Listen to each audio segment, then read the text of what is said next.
Bienvenue dans notre magazine, riche encore une fois en actualité. Un point d'abord sur le sommaire de ce magazine AFC. Nous ferons un focus sur l'histoire du TP Mazembe, un club qui domine depuis plusieurs années sur le territoire de la RDC. Deuxième tour des éliminatoires du mondial en Russie. Nous analyserons quelques résultats avec nos experts. Et puis, nous irons aussi en Amérique du Sud pour parler du Brésil et l'Euro 2016 après les attentats du 13 novembre. Est-ce qu'il faut s'inquiéter à quelques mois de ce grand rendez-vous européen? Nous allons en parler dans cette édition. Et puis, notre invité, c'est Ibrahim Chako. Ibrahim, bonsoir. Vous êtes coordinateur du TP Mazembe, qui marche très bien en ce moment. Tout va bien pour le TP? Non, Dieu merci, tout ça va, tout va bien. Bon, on est très content quand même cette fois-ci. Mais on en reparlera tout à l'heure. Je vous laisserai développer dans quelques instants. Nos éditorialistes, tout d'abord Roger Toto, lui qui va nous parler des deux Congos. Congo-Kinshasa, bien sûr, mais aussi Congo-Brazzaville. Bonsoir Roger. Bonsoir José. Et puis Noureddine Sali, qui est là, fidèle au poste. Bonsoir Noureddine. Bonsoir José, bonsoir à tous. Et puis la question de l'AFC, que pensez-vous de la crise qui secoue le football camerounais? Vos réponses sur nos réseaux sociaux, mais aussi afc@africa24tv.com. Avant le développement, justement, du premier sujet, un petit jingle pour vous dire que c'est le TP Mazembe qui est à la une de ce magazine.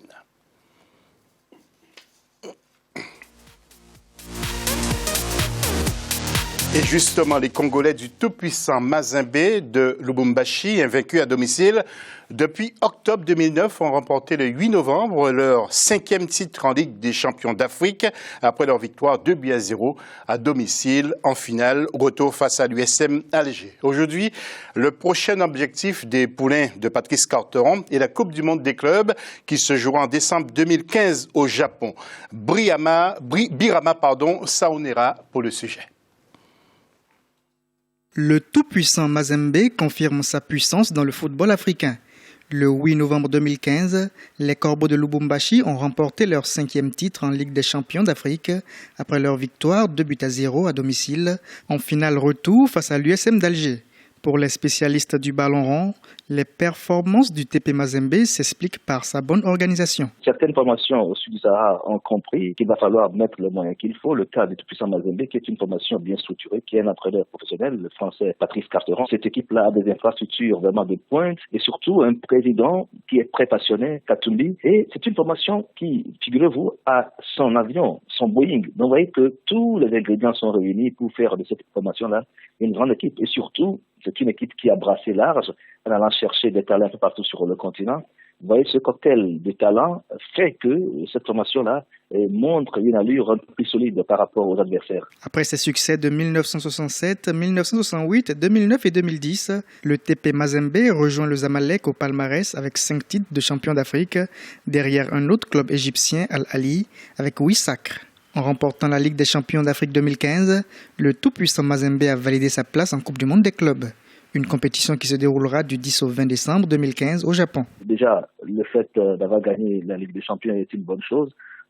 Cette formation est capable, de créer la surprise, mais encore faudrait-il se donner tous les moyens, s'assurer que l'euphorie ne va pas prendre le pas et qu'il faut bien préparer cette échéance afin de ne pas simplement participer, mais de parvenir, n'est-ce pas, à grappiller quelques points et aller vraiment de l'avant dans cette compétition.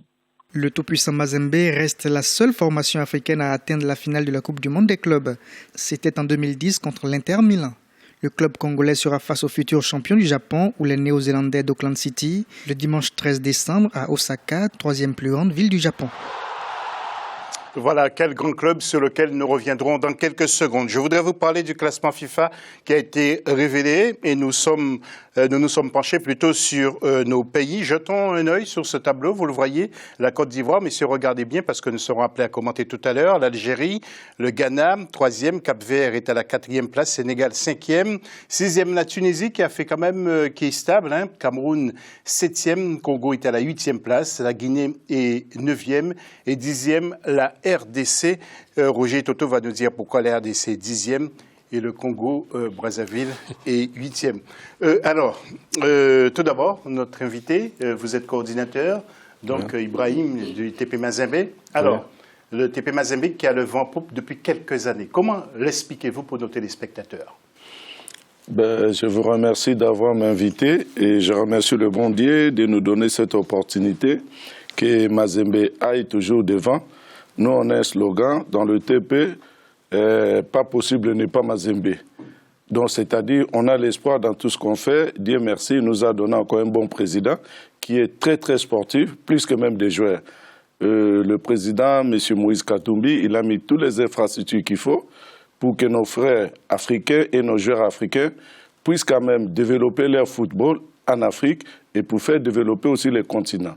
Oui, voilà. Alors c'est un richissime industriel congolais, lui, le président. Le président, c'est un richement et c'est un businessman, c'est un entrepreneur qui a beaucoup d'entreprises, qui a des moyens. Il a su mettre ses moyens pour faire et développer le sport chez nous au Congo. Oui. Alors, Rocher, vous avez joué dans le club de TP Mazembe, vous l'avez connu, vous, à votre jeune âge. Vous, votre carrière a démarré où? Non, ma carrière a démarré ici en Europe. Non, j'allais revenir par rapport à TP Mazembe, puisque le président, moi, je l'appelle le visionnaire, parce qu'il avait déjà une vision par rapport à ce qu'il voulait devenir, l'élan qu'il voulait donner à TP Mazembe. Et on voit bien que c'est vrai que c'est un président vraiment qui est réellement là, tous les matchs, il est là, donc on sent ce poids. Et donc après, c'est vrai qu'en ayant pris Carteron, ça fait 3 ans qu'il est là-bas. Pendant les 3 années, il y a eu une finale, une demi-finale. Là, il gagne la finale. Donc, c'est un entraîneur qui a mis les moyens. Et puis, bon, il a pris tout le temps pour pouvoir monter cette équipe des TP Mazembe. Et en mettant des infrastructures pour un joueur. Donc, la plupart des joueurs africains, des joueurs des internationaux, et le rêve, ils ont envie de venir à TP Mazembe parce que là-haut, ils ont tout ce qu'il faut. Ils sont mis dans les meilleures conditions. Et à partir de là, donc, ils n'ont rien envié par rapport aux joueurs qui sont en Europe. Donc, pour moi, c'est quelque chose des très, très forts qu'il fait le président Mazembe, qui est bien sûr entouré des filets, des personnes qui travaillent très dur avec lui, comme Salomo, qui est en place. Donc là, le résultat, c'est tout à fait normal que TP Mazembe est là, puisqu'ils ont eu le temps de pouvoir peaufiner, mettre ce plan en place. Donc là, ce qu'ils sont en train de faire, qu'ils rentrent dans la cour de grand en gagnant 5 fois. Donc c'est une grande chose. Donc c'est pour ça que ce qu'ils font Mazembe, je vous remercie de le souligner, parce qu'il y a longtemps qu'on n'a pas vu un club africain à faire ce qu'ils sont en train de faire à TP Mazembe. Oui, alors il porte bien son nom, le club, le tout-puissant Mazembe, battu SM Alger, qui n'est pas n'importe quel club, parce qu'arrivé à ce stade de la compétition, et si le TP arrive à battre USM Alger, c'est parce que vraiment le TP est très puissant, quoi. Non, déjà, le TP, ces dernières années, c'est l'équipe à battre, il faut le dire. Si on parle de ce riche personnage, ce président, des riches, il y en a partout, un petit peu en Afrique. La différence, c'est que est-ce qu'il a un projet, est-ce qu'il est passionné d'abord, c'est quelqu'un qui aime le football. On le voit très bien, le cowboy qui est en train de sillonner le terrain à l'aube de chaque match. Non, je pense que gagner 5 fois et 14 fois le championnat, je pense 5 fois la coupe, et elle a joué, animé 3 fois, je pense, si je ne me trompe pas. Donc c'est un club mythique actuellement à méditer. Je pense qu'il y a d'autres clubs, si on parle de l'Ahli, si on parle d'autres clubs. Le TP Mazembe, ces 6 dernières années, il est rentré dans la cour des grands. D'accord. Monsieur, nous allons être courts avant de passer justement au club, au classement FIFA. Oui. Pourquoi il porte le nom de tout-puissant Mazembe? C'est-à-dire, à l'époque, c'était un club qui a été créé par des missionnaires colons. Et après, arrivé à 66, c'est là qu'on a donné le nom de tout-puissant. C'était le nom des sponsors anglais. Mazembe, c'est resté authentique.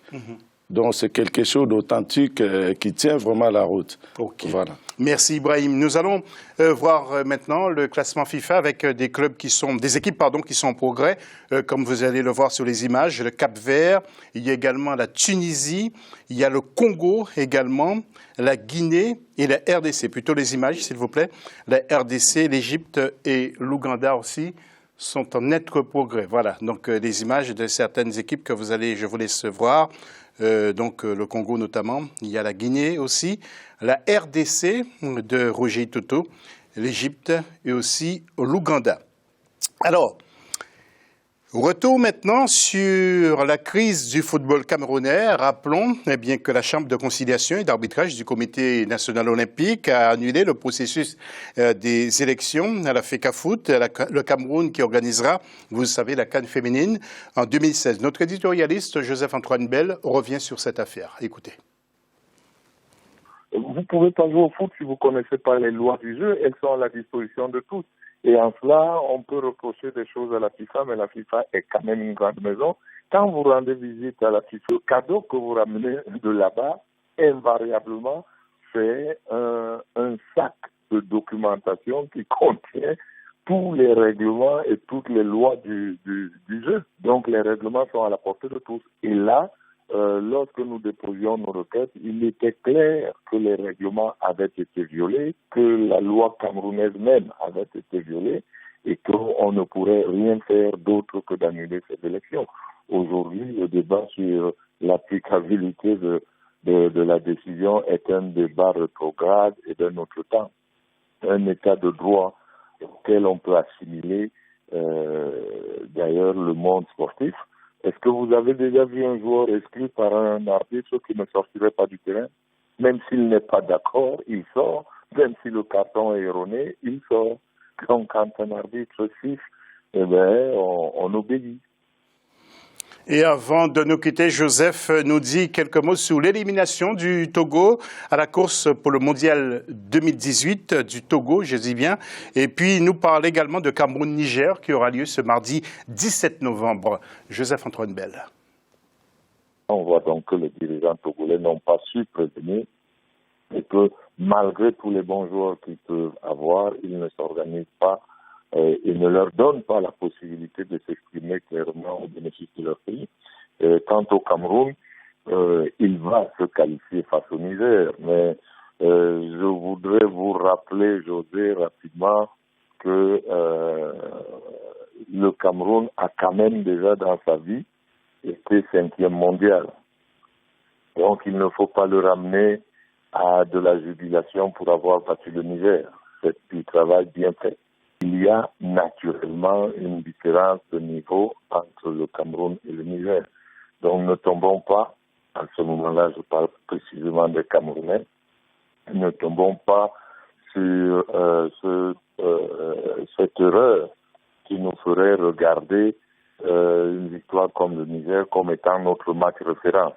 Donc je crois que à ce moment-là on serait tombé bien bas. Le Cameroun doit s'attendre à autre chose. Et il faut surtout, et là, parce que je suis sur Africa 24, je peux dire cela clairement au bénéfice de ceux qui regardent notre chaîne, que si les Camerounais ont pleuré en Coupe du Monde, où ils ont rencontré le Mexique, la Croatie et le Brésil, c'est qu'ils estimaient qu'ils étaient au niveau de ces équipes-là.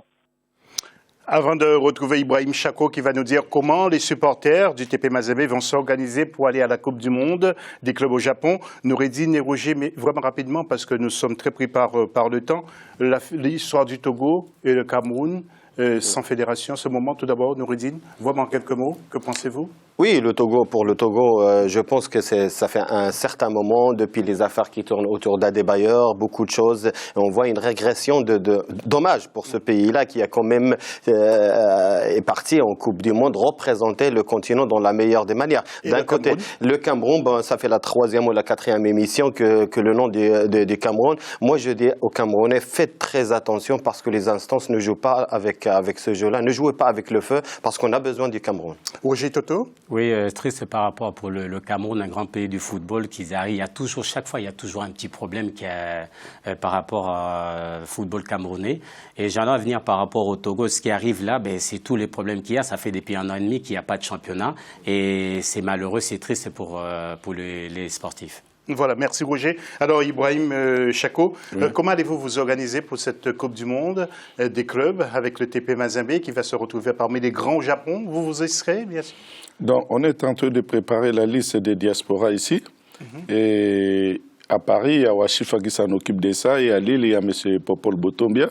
Et après, d'ici la fin du mois, on va l'envoyer à Lubumbashi pour quand même le président puisse nous envoyer les invitations pour le visa. Et là, on va voir comment y aller parce que avec les infrastructures de TP Mazembe dispose de moyens de transport aérien qui lui appartiennent. Ce point-là. Voilà, donc on verra. Pour ça, vraiment, il n'y a pas beaucoup de soucis. Voilà, bien, merci en tout cas. On se retrouve tout à l'heure. Fin de la première partie de cette émission. On revient tout à l'heure, cette fois-ci, pour parler des éliminatoires de la Coupe du Monde en Russie en 2018. Et bien sûr, nous allons nous pencher sur la prestation des nations africaines. À tout à l'heure.